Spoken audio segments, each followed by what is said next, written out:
na aking private guard.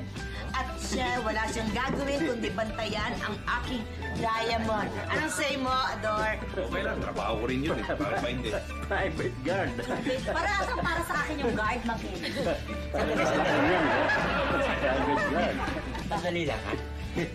Ate, ako na lang. Hindi ko tutulugan yan, no? Babantayan ko ng gusto yan. Di ba, Bayaw? Oo, Bayaw. Bantay sa lakay ka eh.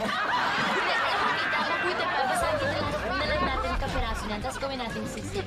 Actually, bagay sa akin yun. Hindi ganon. Ang gawin na lang natin, paghati-hatian natin yan, nang sa ganon lahat tayo, meron tayong party dyan. Hindi, ganito na lang, tita.